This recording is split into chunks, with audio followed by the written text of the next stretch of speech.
2020 is coming to an end, and that means we have a lot of figures to go on this top 10 list that I have to go through in my brain. But here are some rules with this. First rule, it's only figures that I've gotten in the year. Could be an old figure from G1, could be a new figure from Earthrise. Then, I also gotta say, pre-orders do not count. I have to have the figure in 2020 to do this. So, for instance, I pre-ordered a Kingdom figure. That cannot count. And the third rule is this is my opinion, and if you disagree with it, that's completely fine. I like weaponizers. A lot of people don't like them. So you kind of get like a lot of different opinions. Anyway, let's go to the honorable mentions first.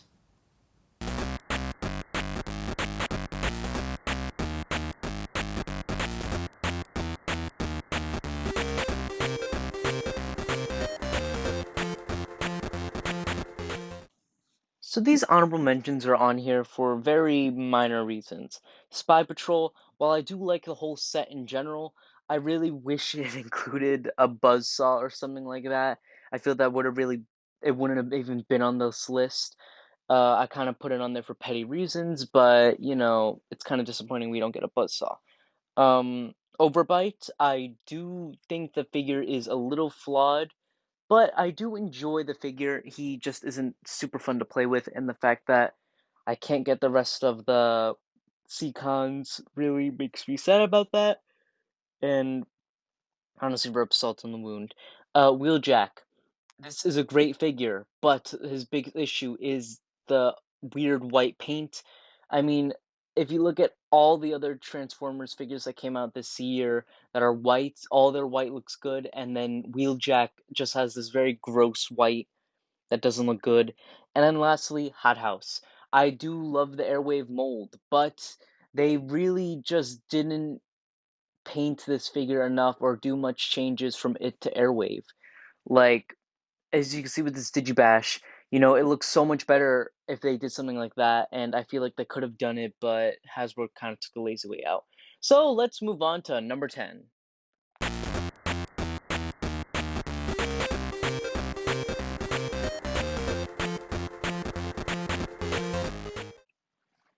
And for number 10, I have the Astral Patrol. And these figures are mainly on here because, one always falls over and it doesn't even connect to the other Micromaster combiners. So, like, only one of them is good, Blastmaster, and the other one is just not good, has an awful backpack, falls over, and a badly painted face. So, and its vehicle mode is good, but it does have a couple gaps that aren't very, like, nice to look at, but that's about it. So let's go to number 9.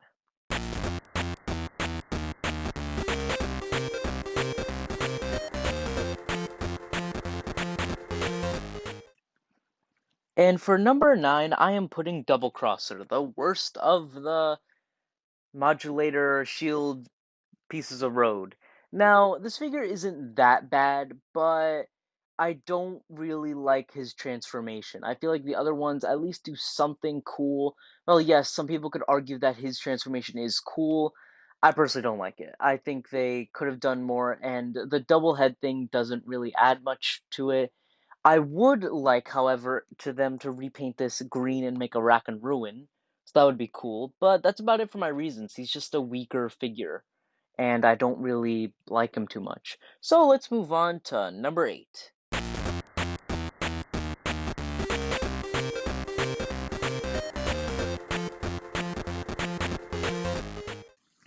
And for number 8, I put the Generations Gears. Now, when I got this figure, I got him from a comic shop, and there wasn't another Gears at the time, and I thought this would be good.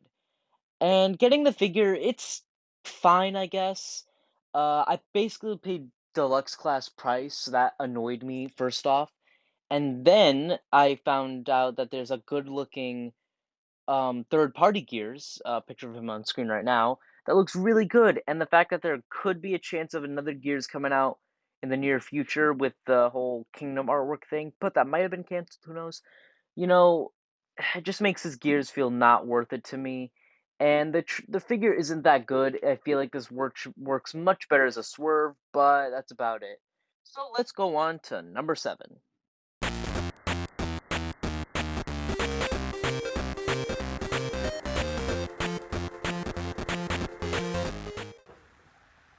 Now for number 7, I have the Earthrise Alicon, and while this figure looks good in robot mode, it has a very weak transformation. It's super lazy. It like the hands really like they couldn't hide those better. It has a lazy transformation, and the vehicle mode doesn't look well. Alligator mode doesn't look that good. I feel like they could have done a lot more with this, but it is an overall nice looking figure with robot mode. He looks great with your Quintesson Judge. And yeah, that's about it. And the fact that I kind of want to buy a second one because I feel like it would look good with it. If I could get it at a discount, I would definitely do that. And I feel like this figure isn't super good. It could be better, but it's not that good. So let's go on to number 6.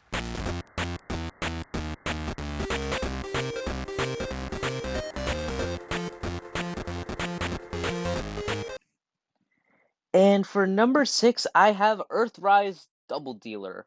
Now, this figure is very flawed, I will say. It has a very bad transformation of bird mode. Um, Not good posability, the legs, the hollowness, and it's a little wobbly, but I will say there are some good qualities to it. His functionality with his little cassette bots, his flip out features, and a lot of other things that I don't want to go into full detail with a lot of these since, I didn't review this figure yet, but it does have some good qualities that I do like with this figure. But he could be a lot better, maybe if they gave him a little bit.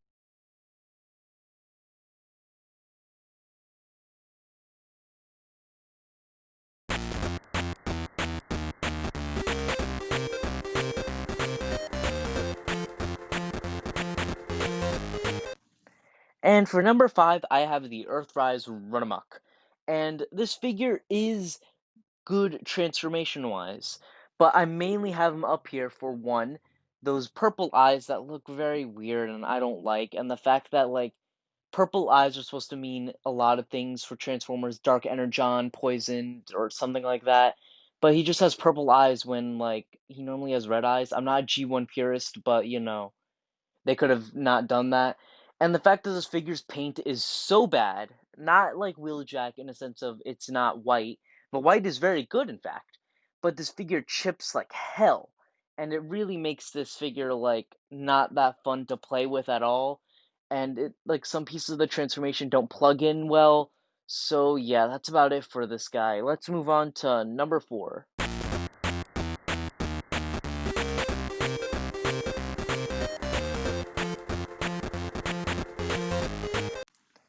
And for number 4, I have Earthrise Hoist.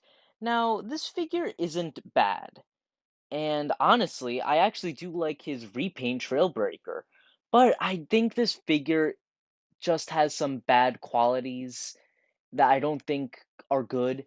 My biggest sin for this figure is that he doesn't come with a hook accessory like a real pickup truck. Why they have to do the modulator gimmick for this figure, I do not know why. But this figure just isn't fun to play with, and I mean, he's good with grapple, but I'm glad I got him at a discount. I honestly can't really say why I don't like this figure because I do like Trailbreaker, but I feel like this figure is just not fun. And then when looking at all the other figures on the list, he belongs this high. But let's move on to the top 3, and these figures were very hard to like put in order, but here we go.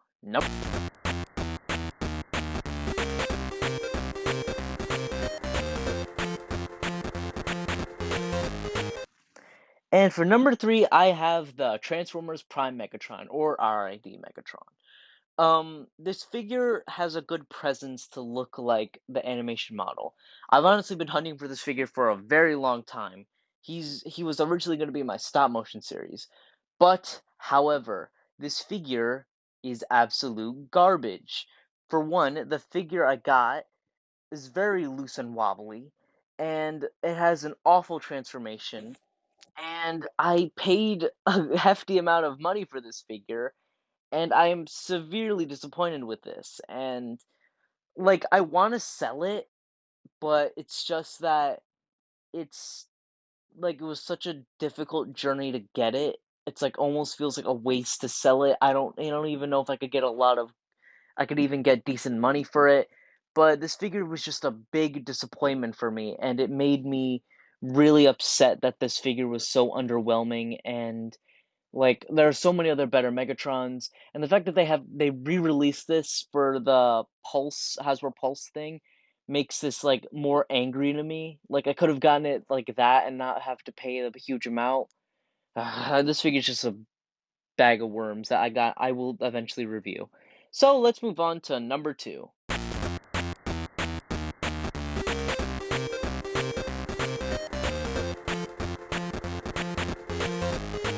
And for number 2, I have the Studio Series RC Sisters.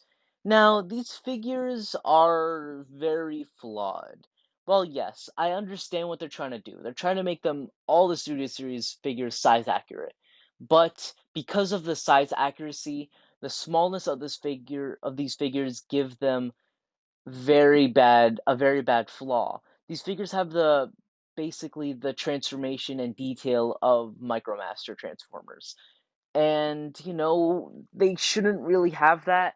I mean, you could barely see the face sculpts, and the fact that the Revenge of the Fallen versions have a lot better detail, and you could actually see the color of their eyes, it's just really bad. And the fact that these are mega parts formers, like, and by s- and once they're transformed to their motorcycles, they look good.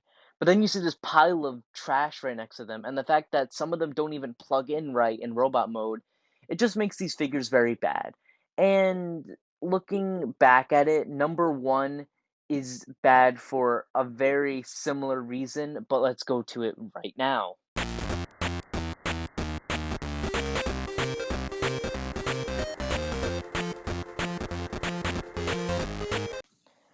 And for number 1, I have the Earthrise RC. Now, I'm going to try to keep this brief because I'm definitely reviewing this figure in the near future. But holy crap, this figure is awful. I mean, it has some good qualities, which I will not say, but this backpack is god awful. This transformation, if you could even call it that, is god awful. At least the RC sisters have like transformations. This figure barely transforms. All you do is tuck in the arms, fold up the legs, and fold out the backpack. I mean, and the fact this is my first G1 RC type figure is very disappointing. And the fact that they repainted this into Lifeline and Alita 1 makes this more angry that I have to buy this figure a couple times, considering I want an Alita 1 and that Lifeline, came with Ratchet. But, I really do not like this figure. It has so many issues, that face, that gun, that backpack, but I will go over that in a review in the near future. But that is it for now. Let's go to my closing thoughts and my perspective of the year. 2020 was an alright year. I mean, yes, there were some bad figures, but let's look at the positive side. There are a lot of good figures, which we will go through tomorrow. But I hope you all enjoyed this video of the worst figures. Please like and subscribe, and I'll see you tomorrow with the best list. Bye-bye, guys.